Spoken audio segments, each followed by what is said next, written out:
ಶ್ರೀ ಗುರು ರಾಘವೇಂದ್ರಾಯ ನಮಃ. ವಿಡಿಯೋ ನೋಡ್ತಿರೋ ಎಲ್ಲರಿಗೂ ನನ್ನ ನಮಸ್ಕಾರಗಳನ್ನ ತಿಳಿಸ್ತಾ, ಇವತ್ತಿನ ವಿಡಿಯೋದಲ್ಲಿ ಯಾವುದೇ ರಾಯರ ವಿಚಾರವಾಗಿ ತಿಳಿಸ್ತಿಲ್ಲ, ಬದಲಾಗಿ ಕೆಲವರು ನನ್ನ ಬಗ್ಗೆ ಪ್ರಶ್ನೆ ಮಾಡಿದಾರಂತೆ. ಹಾಗೆ ಇನ್ನೂ ಕೆಲವರು ನನ್ನ ಬಗ್ಗೆ ವಿಡಿಯೋ ಕೂಡ ಮಾಡಿದಾರಂತೆ. ನಿನ್ನೆ ರಾತ್ರಿ ನನಗೊಬ್ರು ಫೋನ್ ಮೂಲಕ ತಿಳಿಸಿದ್ರು, ನನ್ನ ಯಾವ ಸಬ್ಸ್ಕ್ರೈಬರ್ ಅಥವಾ ವ್ಯೂವರ್ಸ್ ಕೂಡ ನನಗೆ ಬೇರೆಯವ್ರ ವಿಡಿಯೋಗಳನ್ನ ಶೇರ್ ಮಾಡಲ್ಲ, ಬಿಕಾಸ್ ನಾನು ಯಾರಿಗೂ ಕೂಡ ನನ್ನ ನಂಬರ್ನ ಶೇರ್ ಮಾಡಿಲ್ಲ. ಇನ್ನೊಬ್ರು ಯಾರೋ ಪುಣ್ಯಾತ್ಮರು ಈ ರೀತಿ ನಿಮ್ಮ ಬಗ್ಗೆ ಪ್ರಶ್ನೆಗಳನ್ನ ಮಾಡಿದ್ದಾರೆ, ವಿಡಿಯೋಗಳನ್ನ ಮಾಡಿದ್ದಾರೆ ಅಂತ ತಿಳಿಸಿದ್ರು. ಹಾಗಾಗಿ ನೀವು ಪ್ರಶ್ನೆ ಕೇಳಿದ್ಮೇಲೆ ನಾನು ಉತ್ತರ ಕೊಡದೇ ಇರೋದಕ್ಕೆ ಸಾಧ್ಯನಾ? ಅದು ನಾನು ಕೊಡಲೇಬೇಕು ಅಂತ ಹೇಳಿ ಈ ವಿಡಿಯೋ ಮೂಲಕ ನಿಮ್ಮೆಲ್ಲ ಪ್ರಶ್ನೆಗಳಿಗೆ ಉತ್ತರನ ಕೊಡ್ತಾ ಇದ್ದೀನಿ.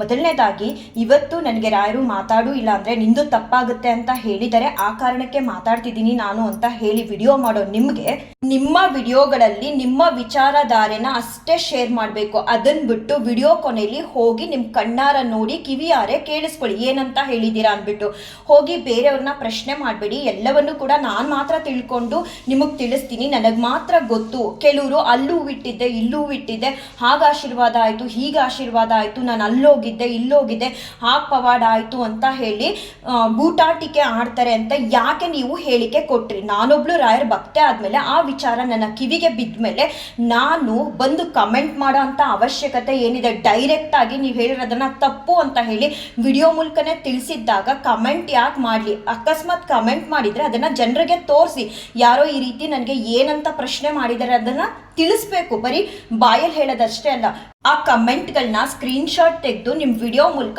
ಜನರಿಗೆ ಶೇರ್ ಮಾಡಿ. ನನಗೆ ಈ ರೀತಿ ಕಮೆಂಟ್ ಬಂದಿತ್ತು, ನಾನು ಅದಕ್ಕೆ ಈ ರೀತಿ ಉತ್ತರ ಕೊಟ್ಟಿದ್ದೀನಿ ಅಂತ. ಅದನ್ನ ಬಿಟ್ಟು ಇಲ್ಲಿದ್ದು ಸಲ್ಲಿದ್ದು ಯಾಕೆ ಹೇಳ್ತೀರಾ?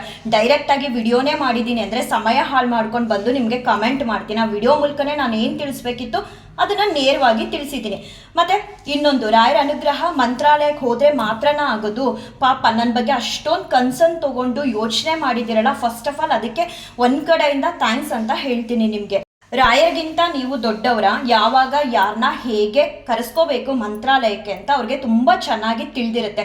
ಒಂದು ಕೆಲಸ ಮಾಡಿ, ನನ್ನ ಪರವಾಗಿ ನೀವೇ ರಾಯರ ಹತ್ರ ಕೇಳ್ಕೊಬಿಡಿ, ಅವ್ರನ್ನ ಮಂತ್ರಾಲಯಕ್ಕೆ ಕರೆಸ್ಕೊಳ್ಳಿ ಅಂತ. ನನಗೆ ಮನೆಯ ಮಂತ್ರಾಲಯ ಆಗಿದೆ. ರಾಯರ ದರ್ಶನ, ರಾಯರ ಅನುಗ್ರಹನ ನಾನು ಇಲ್ಲೇ ಪಡಿತಿದ್ದೀನಿ. ಹೇಳಿದ್ರೂ ಕೂಡ ಆ ಪವಾಡಗಳನ್ನ ಕೇಳಿಸ್ಕೊಳ್ದೇ ಇರೋಂತಹ ನಿಮಗೆ ಅದೆಷ್ಟು ಹೇಳಿದ್ರೂ ಅರ್ಥ ಆಗಲ್ಲ.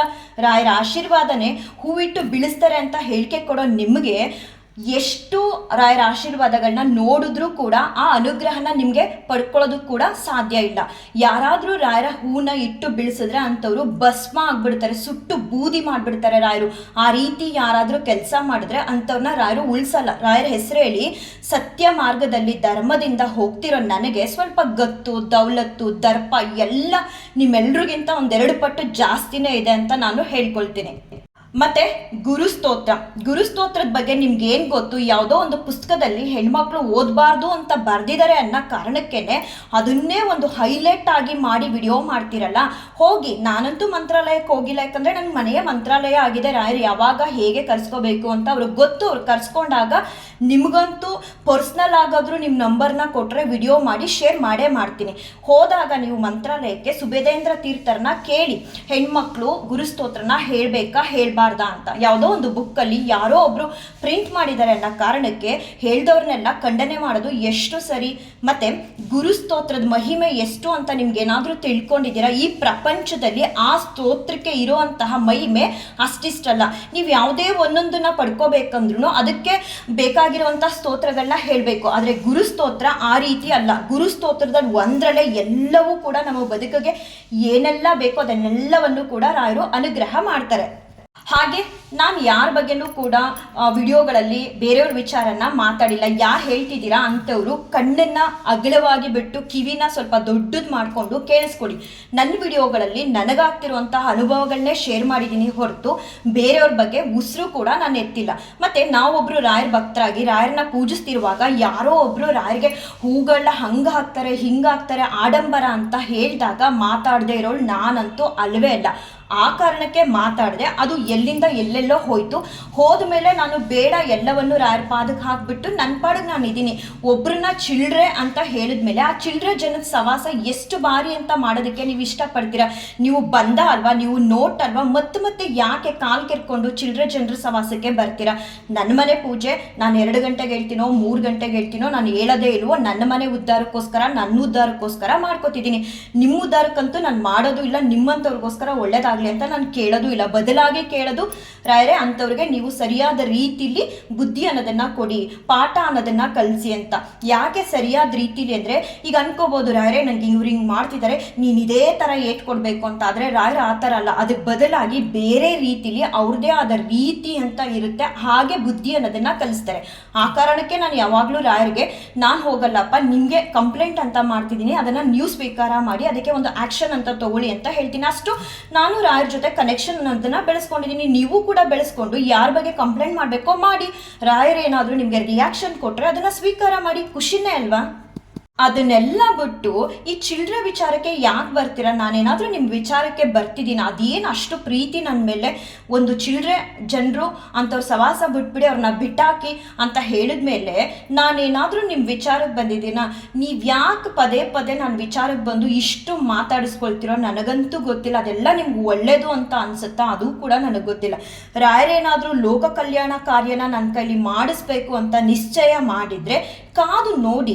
ಏನು ನಾನು ಕೂಡ ಈ ಊರು ಅಥವಾ ಈ ಪ್ರಪಂಚ ಬಿಟ್ಟು ಹೋಗಲ್ಲ, ನೀವು ಕೂಡ ಜಗತ್ ಬಿಟ್ಟು ಎಲ್ಲೂ ಕೂಡ ಹೋಗಲ್ಲ. ನಾವು ಮಾಡಿರೋಂಥದ್ದು ಪಾಪ ಕರ್ಮಗಳನ್ನ ಅನುಭವಿಸೋವರೆಗೂ ಭೂಮಿ ಮೇಲೆ ಇದ್ದೇ ಇರ್ತೀವಿ. ಕಾದು ನೋಡಿ, ಅಕಸ್ಮಾತ್ ರಾಯರೇನಾದರೂ ಲೋಕ ಕಲ್ಯಾಣನ ಮಾಡಿಸ್ತಾರ ಅಂತ. ನನಗೆ ಬರೋದು 300-200 ವ್ಯೂಸು, ಅದರಲ್ಲಿ ನಿಮ್ಮಂಥವ್ರು ಕಾದು ನೋಡ್ತೀರಾ ಅಂದರೆ ನನ್ನ ವಿಡಿಯೋ ಕ್ವಾಲಿಟಿ ಎಷ್ಟಿರ್ಬೋದು ಅಂತ ತುಂಬ ಅಂದರೆ ತುಂಬ ಸಂತೋಷ ಆಗುತ್ತೆ. ನಾನು ನನ್ನ ಮನೆ, ನನ್ನ ರಾಯರು, ನನ್ನ ಪೂಜೆ ಅಂತ, ನನ್ನ ಅನುಭವಗಳು ಅಂತ ವಿಡಿಯೋ ಮೂಲಕ ತಿಳಿಸ್ತಾ ನನ್ನ ಪಾಡಿಗೆ ನಾನು ಹೋಗ್ತಿದ್ದೀನಿ. ನಿಮ್ಗಳ ಹಾಗೆ 3 ತಿಂಗಳಿಗೆ 2 ತಿಂಗಳಿಗೆ 15 ದಿನಕ್ಕೊಂದ್ಸಲ ಅವ್ರಿವ್ರ ವಿಚಾರವಾಗಿ ಕಾಲು ಕೆರ್ಕೊಂಡು ಜಗಳಕ್ಕೆ ಹೋಗಿ ಇಲ್ಲದೇ ಇರೋದೆಲ್ಲ ಮಾತುಗಳನ್ನ ಆಡಿ ಪಾಪ ಕರ್ಮ ಕಟ್ಕೊಳ್ಳೋ ಅಂತ ಕೆಲಸ ನಾನು ಮಾಡ್ತಿಲ್ಲ. ಮತ್ತೆ ಅದೆಂಗ್ರಿ ಹೇಳ್ತೀರಾ ಮಾಡೋದು ಅಂತ ಕೆಲಸನ ನೀವುಗಳು ನನ್ನ ಮೇಲೆ ಹೇಳ್ತಿರಲ್ಲ. ನಿಜವಾಗ್ಲೂ ನಿಮಗೆ ರಾಯರ ಮೇಲೆ ಭಯ ಅನ್ನೋದಿದ್ರೆ, ನಾವು ಈ ರೀತಿ ಒಬ್ರ ಬಗ್ಗೆ ಇಲ್ಲದೇ ಇರೋ ಮಾತನ್ನ ಆಡಿದಾಗ ನಮ್ಮನ್ನ ಶಿಕ್ಷಿಸ್ತಾರೆ ಅನ್ನೋ ಅನುಭವ ಬಂದಿದ್ರೆ ನಿಮಗೆ, ಅಥವಾ ಆ ಭಯ ಅನ್ನೋದು ಕಿಂಚಿತ್ತಾದರೂ ಇದ್ದರೆ ಈ ರೀತಿ ಹೇಳಿಕೆಗಳನ್ನ ನೀವು ಪಾಸ್ ಮಾಡಲ್ಲ. ಯಾರೇ ಆಗಲಿ ರಾಯರ ಬಗ್ಗೆ ನೀವೊಬ್ರು ರಾಯರ ಭಕ್ತರಾಗಿ ಇಲ್ಲಿ ಸಲದನ್ನ ಮಾತಾಡ್ತಾರೆ, ಅವ್ರು ಅಷ್ಟು ಹೂ ಹಾಕ್ತಾರೆ ಇಷ್ಟು ಹೂ ಹಾಕ್ತಾರೆ ಅಂದಾಗ ಸಹಿಸ್ಕೊಳ್ತೀರಾ? ಸಹಿಸ್ಕೊಳ್ಳಲ್ಲ. ನಮಗೆ ರಾಯರಂದ್ರೆ ಅಪಾರವಾದ ಪ್ರೀತಿ, ಹಾಗಾಗಿ ರಾಯರಿಗೆ ಕಲ್ಲಾರ ಹಾಕಿ ಪೂಜೆ ಮಾಡ್ತಾರೆ, ಹೂವಾರ ಹಾಕಿ ಪೂಜೆ ಮಾಡ್ತಾರೆ. ನಿಮಗೇನು ಅಂತ ಪ್ರಶ್ನೆ ಮಾಡಿದೆ. ಆ ಪ್ರಶ್ನೆನ ಅವರು ಅರ್ಥ ಮಾಡ್ಕೊಳ್ದೆ ಕಾಲ್ ಕೆರ್ಕೊಂಡು ಜಗಳಕ್ಕೆ ಬಂದು ಕೊನೆಗೆ ಚಿಲ್ಡ್ರೆ ಜನ ಅಂತ ಹೇಳಿ ಬಿಟ್ಟೋಗಿ ಈಗ ಅದೇ ಚಿಲ್ಡ್ರೆ ಜನದ ಬಗ್ಗೆ ಮಾತಾಡ್ತಿರಲ್ಲ. ನಿಮ್ಗೆ ಏನು ಅನ್ಸದೇ ಇಲ್ವಾ? ರಾಯರು ನೋಡ್ತಾ ಇರ್ತಾರೆ. ಅವಾಗಲೇ ನಾನು ಹೇಳಿದ್ನಲ್ಲ, ರಾಯರ ಹತ್ರ ಹೋಗ್ಬಿಟ್ಟು ನನಗೆ ಈ ಥರ ಆಗ್ತಿದೆ, ಇಂಥವ್ರು ಹೀಗೆ ಶಿಕ್ಷಿಸಿ ಅಂದರೆ ಅವ್ರು ಅದೇ ರೀತಿ ಶಿಕ್ಷಿಸಲ್ಲ.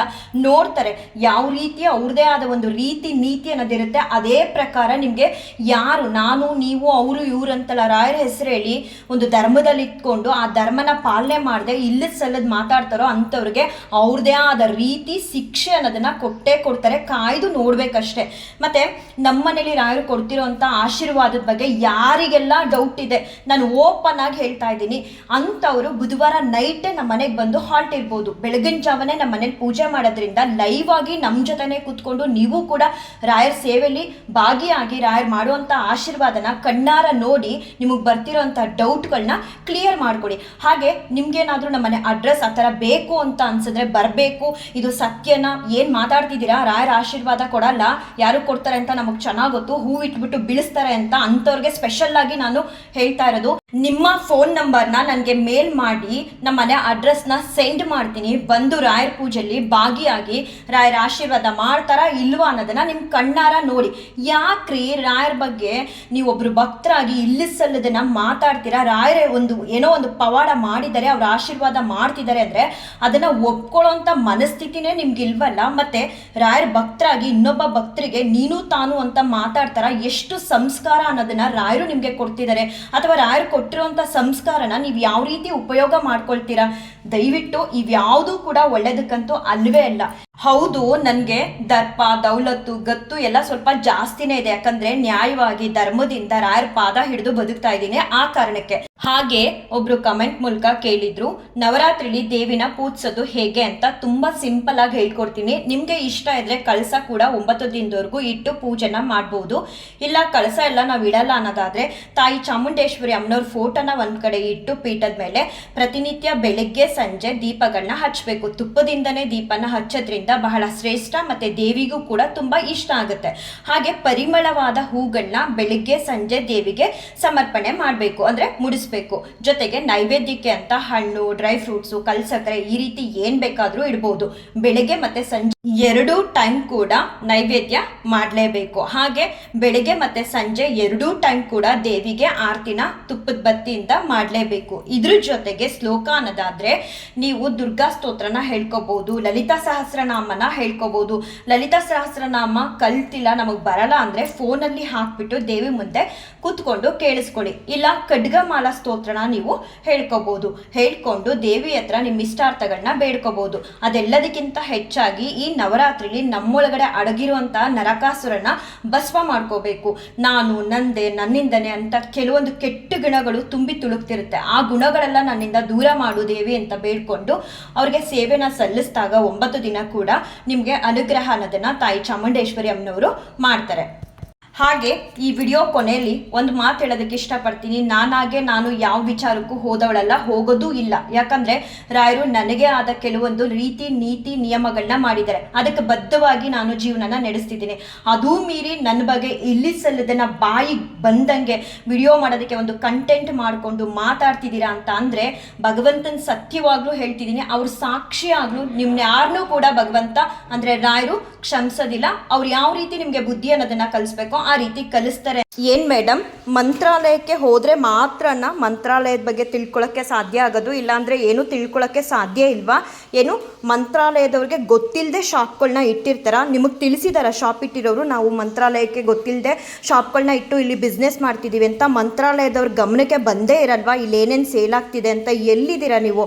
ಮಂತ್ರಾಲಯದ ಒಳಗಡೆನೆ ಆ ಪ್ರಾಂಗಣದಲ್ಲೇ ಇಟ್ಟಿದ್ದಾರೆ. ಹೋದಾಗ ಮಂತ್ರಾಲಯಕ್ಕೆ ನೀಟಾಗಿ ನೋಡಿ ಪ್ರಾಂಗಣದ ಒಳಗಡೆನೆ ಇಟ್ಟಿರ್ತಾರೆ, ನಿಮ್ಮ ಕಣ್ಗೂ ಕೂಡ ಕಾಣಿಸುತ್ತೆ. ಮತ್ತು ನಿಮ್ದೇನು ಬಾಯ ಅಥವಾ ಏನಂತ ಹೇಳಬೇಕು, ನೀವೇನಂತ ಹೇಳಿಕೆ ಕೊಟ್ಟಿದ್ದೀರಾ ನಿಮ್ಮ ವಿಡಿಯೋದಲ್ಲಿ ಹೋಗಿ ನೀವೇ ಕೇಳಿಸ್ಕೊಳ್ಳಿ. ನಿಮ್ಮ ಆತ್ಮ ಸಾಕ್ಷಿನೇ ನಿಮಗೆ ಉತ್ತರ ಇದಕ್ಕೆ. ಯಾರು ಎಷ್ಟೇ ಚೆನ್ನಾಗಿ ಪೂಜೆ ಮಾಡಿರಲಿ ಅಂಥವ್ರ ವಿಡಿಯೋಗಳನ್ನ ನೋಡಬೇಡಿ, ಅದರಿಂದ ನಿಮಗೆ ಯಾವುದೇ ಪುಣ್ಯ ಅನ್ನೋದು ಬರಲ್ಲ ಅಂತ. ನೀವೊಬ್ಬರು ಭಕ್ತರಾಗಿ ಈ ರೀತಿ ಹೇಳಿಕೆ ಕೊಡ್ತಿರಲ್ಲ, ಇದು ಸರಿನಾ ಅಥವಾ ಇದು ಸತ್ಯನಾ? ಕಣ್ಗಳಿರೋದು ಪೂಜೆಗಳನ್ನ ನೋಡೋದಕ್ಕೆ. ಬಾಯಲ್ಲಿ ಎಷ್ಟು ನಾಮ ಜಪನ ಮಾಡ್ತೀವೋ ಭಗವಂತಂದು, ಹಾಗೆ ಕಿವಿಲಿ ಎಷ್ಟು ಭಗವಂತನ ವಿಚಾರಗಳನ್ನ ಕೇಳ್ತೀವೋ, ಹಾಗೆ ಕಣ್ಣಲ್ಲೂ ಕೂಡ ಪೂಜೆ ಅನ್ನೋದನ್ನು ನೋಡಿ ಕಣ್ ತುಂಬಿಸ್ಕೋಬೇಕು ಅನ್ನೋ ವಿಚಾರ ನಿಮಗೆ ಗೊತ್ತಿಲ್ವಾ? ಗೊತ್ತಿಲ್ಲದೆ ಆ ರೀತಿ ಹೇಳಿಕೆನ ಕೊಟ್ರಾ? ಏನು ಮೇಡಮ್, ರಾಯರು ಬೃಂದಾವನದಲ್ಲಿ ಮಾತ್ರ ಇರ್ತಾರಾ? ಫೋಟೋಗಳಲ್ಲಿ ಇರಲ್ವಾ? ಹೆಂಗೆ ಹೇಳಿಕೆ ಕೊಡ್ತೀರಾ ನೀವು ನಿಮ್ಮ ವಿಡಿಯೋಗಳಲ್ಲಿ? ಫೋಟೋ ಇಡ್ಬೋದು, ರಾಯರ ಫೋಟೋ ಇಟ್ಟು ಪೂಜೆ ಮಾಡ್ಬೋದು, ಬೃಂದಾವನನ ಇಡಬಾರ್ದು ಅಂತ ಹೇಳಿಕೆ ಕೊಡೋರು ನೀವು. ತಪ್ಪಾಗಿ ಜನರಿಗೆ ಭಯ ಹುಟ್ಟಿಸ್ತಿರೋರು ನೀವು. ಕೊನೆಗೆ ಹೇಳೋದು ನಾನೇನು ಹೇಳೇ ಇಲ್ಲ, ಹೇಳೋದೆಲ್ಲ ನಿಮಗೆ ಅಂತ ಯಾಕೆ ಅನ್ಕೋತೀರಾ? ಕುಂಬಳಕಾಯಿ ಕಳ್ಳಿ ಅಂದರೆ ಹೆಗ್ಲು ಮುಟ್ಟು ನೋಡ್ಕೊಳ್ತೀರಾ ಅಂತ ಬೇರೆ ಲೈನು ಹಾಕೋದು. ನಿಮ್ದೇನು ಬಾಯ ಏನೋ ಅದನ್ನು ನಿಮ್ಮ ಆತ್ಮ ಸಾಕ್ಷಿಗೆ ನೀವೇ ಕೇಳಿಕೊಂಡು ಉತ್ತರ ಅನ್ನೋದನ್ನು ತಗೋಬೇಕು. ಹಾಗೆ ಗುರುಸ್ತೋತ್ರನ ಸಾಕ್ಷಾತ್ ರಾಯರೇ ನನಗೆ ಕಲಿಸಿರೋ ಅಂಥದ್ದು. ಹಂಗೆ ಅಂದ್ಬಿಟ್ಟು ಅವ್ರೇನು ಬಂದು ಪ್ರತ್ಯಕ್ಷವಾಗಿ ನನ್ನ ಮುಂದೆ ಕೂತಿ ಕಲಿಸಿಲ್ಲ, ಅಷ್ಟು ಪುಣ್ಯ ನಾನು ಮಾಡಿಲ್ಲ. ಆದರೂ ಕೂಡ ಇಂಡೈರೆಕ್ಟಾಗಿ ರಾಯರು ನನಗೆ ಒಂದೊಂದನ್ನು ಕೂಡ ಕಲಿಸ್ತಾ ಬಂದಿದ್ದಾರೆ. ಇವತ್ತಿಗೂ ಕೂಡ ನನಗೆ ಕಲಿಸ್ಕೊಡ್ತಿದ್ದಾರೆ. ಹಾಗಾಗಿ ಈ ಗುರುಸ್ತೋತ್ರನ ಇಂಥವ್ರು ಹೇಳಬೇಕು ಹೇಳಬಾರ್ದು ಅಂತ ಹೇಳಿಕೆ ಕೊಡೋದಕ್ಕೂ ಮುಂಚೆ ನೀವು ಕನ್ಫರ್ಮ್ ಅನ್ನೋದನ್ನು ಮಾಡ್ಕೊಳ್ಳಿ. ಅದು ಮಂತ್ರಾಲಯಕ್ಕೆ ಹೋಗಿ ಸುಬುಧೇಂದ್ರ ತೀರ್ಥರನ್ನೇ ಕೇಳಿ ಕನ್ಫರ್ಮ್ ಮಾಡಿಕೊಂಡು ನೆಕ್ಸ್ಟ್ ವಿಡಿಯೋಗಳಲ್ಲಿ ಹೇಳಿ. ನನ್ನನ್ನು ಹೇಳ್ತಾಳೆ ಹೇಳಬಾರ್ದು ಅಂತ ಹೇಳೋ ರೈಟ್ಸು ನಿಮ್ಗೆ ಯಾವುದೂ ಕೂಡ ಇಲ್ಲ. ರಾಯರು ಎಲ್ಲವನ್ನೂ ಕೂಡ ನೋಡ್ತಿರ್ತಾರೆ. ನಾನು ನೀವು ಇವರು ಇನ್ನೊಬ್ಬರು ಮತ್ತೊಬ್ಬರು ಅಂತ ಅಲ್ಲ. ಅವ್ರ ವಿಚಾರವಾಗಿ ರಾಯರು ಅನ್ನೋ ಪದ ತಗೊಂಡು ಯಾರೇ ಏನೇ ತಪ್ಪು ಮಾಡಿದ್ರು ಅವ್ರನ್ನ ನೋಡದೆ ಅವ್ರನ್ನ ಶಿಕ್ಷಿಸದೆ ಬಿಡೋರಲ್ಲ ರಾಯರು. ಎಲ್ಲವನ್ನೂ ಕೂಡ ರಾಯರ ಪಾದಕ್ಕೆ ಹಾಕ್ತೀನಿ. ಶ್ರೀ ಕೃಷ್ಣಾರ್ಪಣಮಸ್ತು, ಶ್ರೀ ಕೃಷ್ಣಾರ್ಪಣಮಸ್ತು, ಶ್ರೀ ಕೃಷ್ಣಾರ್ಪಣಮಸ್ತು.